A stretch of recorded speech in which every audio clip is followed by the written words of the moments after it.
Um truque que a gente usa na tradução, Thiago, quando acontece às vezes de no inglês ver isso, quando o inglês às vezes vem, e para quem fala inglês, é claro que, isso aqui é um australiano, isso aqui é um escocês, só que no português isso não reverte. Então, às vezes, a gente bota uma marcação. Então, por exemplo, uma palavra que se repete.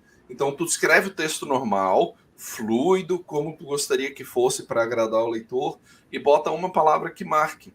Então, por exemplo, se fosse um gaúcho, claro. tu poderia escrever ele falando normalmente, sem precisar usar o tu o tempo todo, mas escrevendo ok, e no final botar de vez em quando tchê, bah, entendeu? E no tempo todo usar o Às bah vezes. para fazer o acento, e isso assim, ó, tá aqui, tá aqui. A gente não vai atrapalhar a tua leitura, mas tá aqui, ó. Tem Você um falou. Perdão. É porque você falou dessa questão do sotaque, né? Do australiano, do inglês britânico e tal, aquela coisa toda.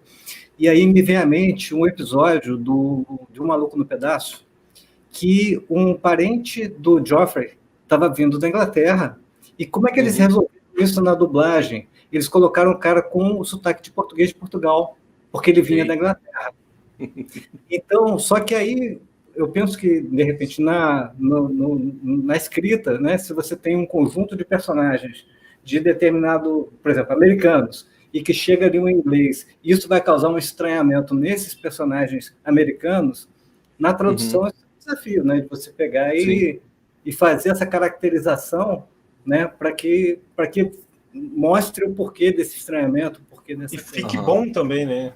Exatamente. Vocês vão lembrar uma série dos anos 80 chamada Primo Cruzado? Nossa, eu ia falar disso. Sim, Primo Cruzado, originalmente, ele vinha do leste europeu. Ele era grego. Lituânia, talvez grego, tal Mas eu sei que ele era de um lugar pastoril, assim. Era um lugar... E aqui ele veio de Minas. Ele veio do Brasil e botaram o sotaque mineirinho dele lá, né? Bem legal. Só que Sabe, imagina, anos 80, né? infelizmente, Anos 90 e tal. Quantas piadas não morreram aí? Porque... Ou nasceram. Tiveram que brotar, né? Mas era isso. Carla perguntando se o tradutor tem liberdade para fazer essas escolhas de sotaque e tal. Normalmente isso é negociado com o editor. O editor é quem assina a obra, né? Então, o ideal é que esteja bem conversado. Então, depende do personagem, depende do tipo de revista. Por exemplo, se eu estiver traduzindo Batman, tá meio que claro que o Batman é um personagem americano dos Estados Unidos. Gotham City fica nos Estados Unidos. Não é um mundo de fantasia, não é um mundo... Então, eu querer forçar que o cara que veio do estado vizinho fala gauchês, ou que o cara fala mineirês ou nordestino, hoje, para o mundo onde a gente vive, é inverossímil. É absurdo. E aí tu causa o quê? Tu causa tanta estranheza no leitor que ele vai rejeitar aquilo, né?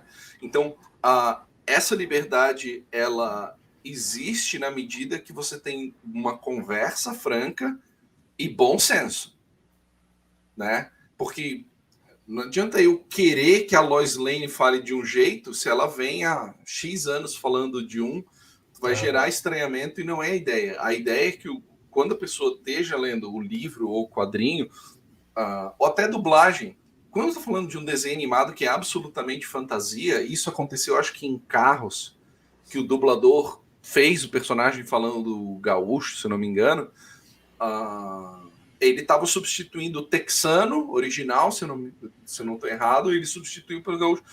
É um mundo de fantasia, não tem tanto problema. Agora, quando o Batman vai no Senado, a bandeira que está pendurada é americana. Entendeu? Quando acontece tal coisa, é na Casa Branca, é no Capitólio.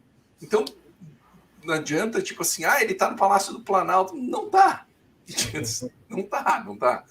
Então, essas coisas... Mas, por exemplo, quando a gente via desenho do Manda-Chuva, o Manda-Chuva o dinheiro era cruzeiro, eles iam para Belém, eles iam para Brasília, era tudo trocado. Tinha um personagem do Não tem Manda-Chuva grande que problema. era... Ele Espeto. tinha um sotaque... É o O Espeto. espeto. O Ele espeto. tinha um sotaque mineiro, né? Não, Nordestino. nordestino. Nordestino. Ah, então.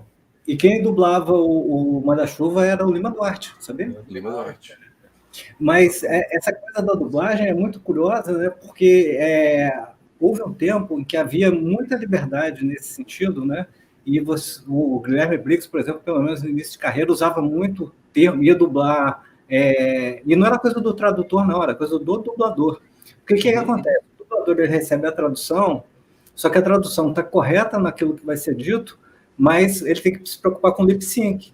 Então, se a palavra for longa demais ou se for curta demais, ele tem que adaptar aquilo para que tenha fluidez, né? E aí, cara, os dubladores, principalmente da época da Herbert Richards, cara, os caras adaptavam pra cacete. E adaptavam com coisas muito brasileiras, né? Em termos muito brasileiros.